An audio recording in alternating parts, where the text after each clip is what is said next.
Bismillahirrahmanirrahim. Perkenalkan, nama saya Ambu Afdillah Putri Agnia Rahma selaku pengajar di SMP Said Boarding School Bandung. Pada kesempatan kali ini, Ambu akan sedikit berbagi ilmu yang telah Ambu pelajari dalam kitab Minhajul Muslim yang ditulis oleh Syekh Abu Bakar Jabir Al-Jarairi, yaitu selaku pengajar tetap di Masjid Nabawi. Simak video selanjutnya ya. Bismillahirrahmanirrahim. Assalamualaikum warahmatullahi wabarakatuh.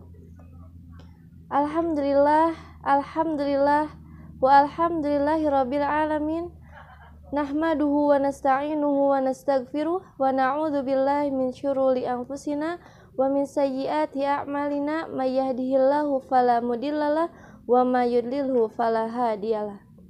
Asyhadu an la ilaha illallah wahdahu la syarikalah wa asyhadu anna Muhammadan abduhu wa rasuluh alladzi la nabiyya wa la rasula ba'da. Rabbi sahli sadri wa yassirli amri wahlul 'uqdatam min lisani yafqahu qawli.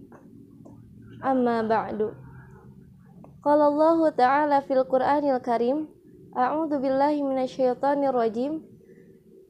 Ya ayyuhalladzina amanu kutiba 'alaikumus syiyam kama kutiba 'alal ladzina min qablikum la'allakum tattaqun. Al-ayah.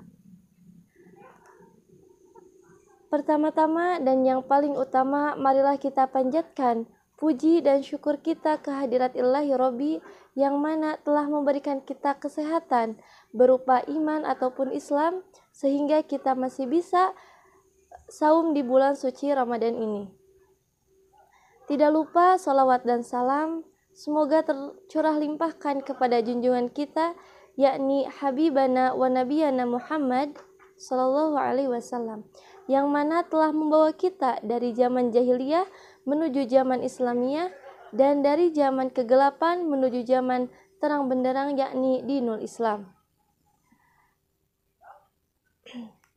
Alhamdulillah pada kesempatan kali ini kita masih bisa diberi kesehatan oleh Allah sehingga kita masih bisa merasakan bulan suci Ramadan yang penuh berkah ini. Itu adalah salah satu bentuk rasa cinta Allah kepada kita agar senantiasa memberikan kita peluang untuk melakukan pahala yang begitu banyaknya di bulan suci Ramadan ini. Alhamdulillah pada saum pada hari ini yang sudah Ananda ketahui bahwa di bulan suci Ramadan ini banyak sekali keutamaannya ataupun sunnah yang bisa kita laksanakan ketika di bulan suci Ramadan ini. Karena di bulan suci Ramadan ini pahala akan berlipat-lipat. Maka gunakanlah waktu dengan sebaik mungkin. Nah, di sini saya akan memberikan sedikit materi ataupun sedikit ilmu yang mungkin sudah Ananda ketahui. Nah, namun kita akan ulas kembali. Nah, yang akan saya bahas yaitu tentang sunnah-sunnah puasa. Oke. Nah, coba sunnah-sunnah puasa ini, yang artinya sunnah itu adalah apabila kita dikerjakan akan mendapatkan pahala dan jika ditinggalkan tidak apa-apa. Nah, namun jikalau kita ada waktu senggang ataupun ada kesempatan, bisa sunnah ini dilakukan ketika kalian sedang puasa ataupun saum. Nah, saum ini diambil dari kata bahasa Arab yaitu soma yasumu yang artinya menahan. Nah, bisa menahan dari makan dan minum ataupun hawa nafsu yang dilaksanakan dari terbitnya fajar sampai terbenamnya matahari. Nah, yang akan saya bahas sunnah-sunnah puasa ini yaitu mau dilaksanakan ketika puasa wajib ataupun sunnah. Nah, oke, langsung ke pembahasannya. sunnah-sunnah puasa. Yang pertama, menyegerakan berbuka puasa atau takjil. Nah, jikalau sudah terdengar suara azan maghrib, maka kita disunahkan untuk menyegerakan berbuka. Karena sebagaimana hadis Rasulullah yang bersabda, la yazalun nasu bi khairim ma ajjalul fitra, yang artinya manusia senantiasa dalam kebaikan selama mereka menyegerakan berbuka puasa. Nah, itu hadis yang diriwayatkan oleh muttafaqun alaih. Nah, maka sudah jelas ya, sunnah yang pertama yaitu menyegerakan berbuka. Nah, lalu ada pula dari Anas bin Malik juga berkata bahwasannya innan nabiyya sallallahu alaihi wasallam lam yakun liyusallil maghriba hatta yuftira walau ala syarbati ma'in. Nah, yang artinya sesungguhnya Nabi Shallallahu Alaihi Wasallam tidak mengerjakan sholat maghrib sampai berbuka puasa terlebih dahulu, walaupun hanya dengan seteguk air. Nah, jikalau sudah terdengar suara azan maghrib, maka kita disunahkan untuk menyegerakan berbuka, sebagaimana yang telah dicontohkan oleh Rasulullah Shallallahu Alaihi Wasallam. Nah, Rasulullah itu ketika mendengar azan maghrib langsung menyegerakan dulu berbuka, yaitu walaupun dengan seteguk air. Nah, itu yang pertama ya, menyegerakan berbuka puasa atau takjil. Lalu yang kedua, berbuka puasa dengan kurma matang atau kurma kering ataupun air. Nah, ini adalah sunnah yang kedua. Ingat, menyegerakan memakan kurma matang atau kurma kering ataupun air. Nah, adapun yang disunahkan oleh Rasulullah itu yaitu berbuka puasa dengan sesuatu yang ganjil. Ganjil itu 3, 5, 7. Nah, sebagaimana dengan Anas bin Malik berkata, yaitu kana Rasulullah Shallallahu Alaihi Wasallam yuftiru ala ruqabatin qabla an yusalli fa illam takun fa'ala tamaratin fa illam takun hasawatin mimma. Nah, Rasulullah Shallallahu Alaihi Wasallam bersabda, berbuka puasalah dengan beberapa kurma rutab atau yang telah matang atau yang setelah matang sebelum mengerjakan sholat maghrib. Jika rutab tidak ada, beliau berbuka puasa dengan kurma matang. Jika kurma matang tidak ada, beliau meneguk beberapa tegukan air.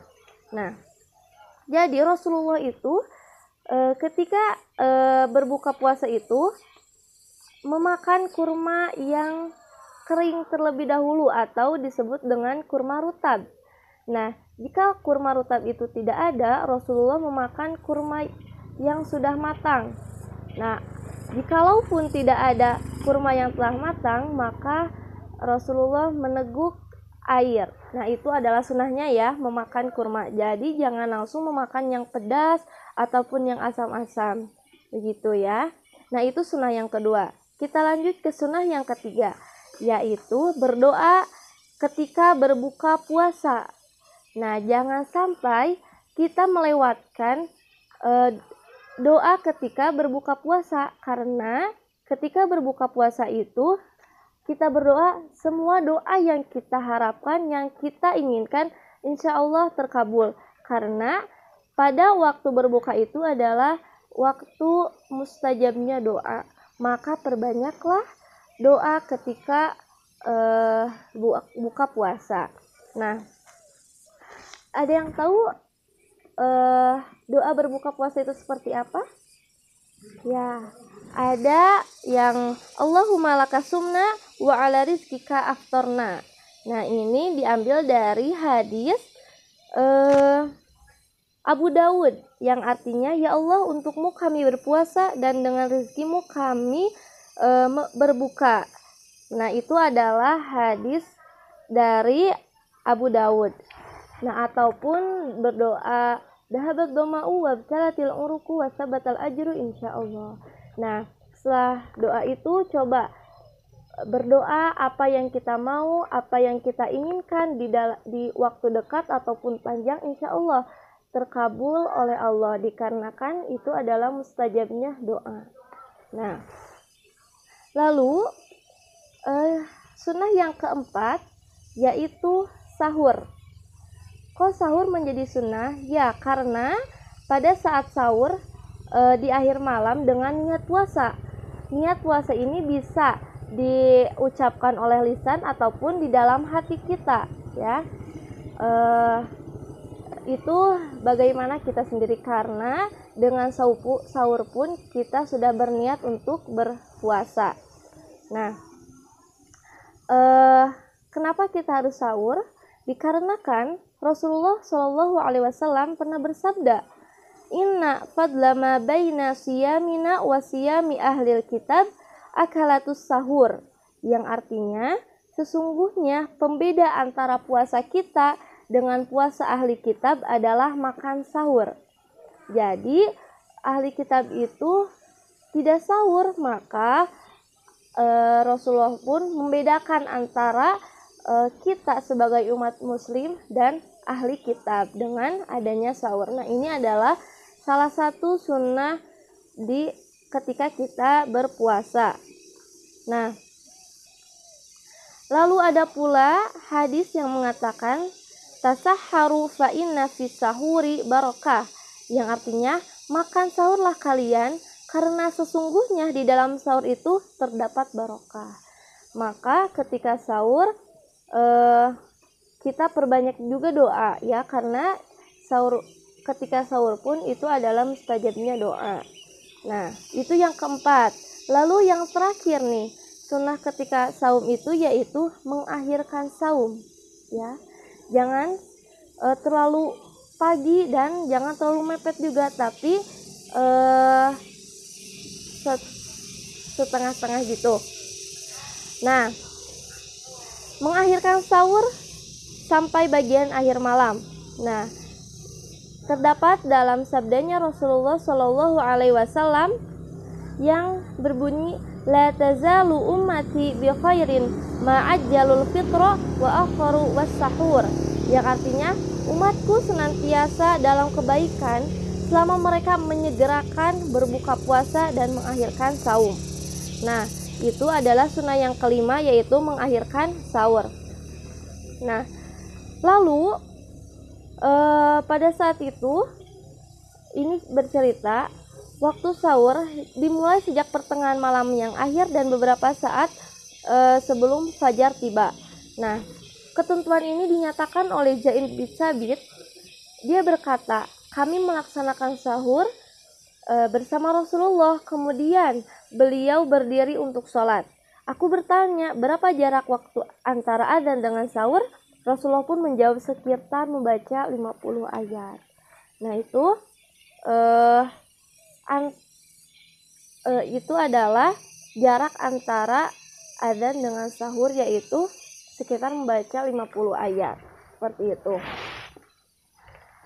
Nah, lalu jikalau kita ragu apakah ini sudah subuh atau belum, maka kita harus yakin fajar telah terbit, kemudian ia berhenti dari makan dan minum. Nah, sebagaimana firman Allah Subhanahu wa taala, wa kulu washrabu hatta yatabayyana lakumul khaytul abyadu minal khaytil aswadi minal fajr. Dan makan dan minumlah kalian hingga terang bagi kalian benang putih dari benang hitam, yaitu fajar. Seperti itu. Nah, lalu adapun seseorang yang berkata nih kepada Ibnu Abbas, aku sedang sahur tetapi tiba-tiba aku merasa ragu sehingga aku berhenti sahur. Namun Ibnu Abbas berkata kepadanya, makanlah selama kamu merasa ragu-ragu sampai kamu tidak merasa ragu. Nah, itu adalah sunnah-sunnah ketika saum ada 5. Jangan lupa selagi kita bisa melaksanakannya, coba laksanakan ketika kita saum, mau itu saum sunnah ataupun saum wajib, ya. Nah, dicukupkan sekian yang bisa saya sampaikan. Semoga bermanfaat dan bisa diaplikasikan ketika kalian sedang saum. Nah, terima kasih atas perhatiannya. Saya tutup dengan kifaratul majlis. Subhanaka Allahumma wa bihamdika asyhadu an la ilaha illa anta astaghfiruka wa atubu ilaik. Wabillahi taufiq wal hidayah. Wassalamualaikum warahmatullahi wabarakatuh.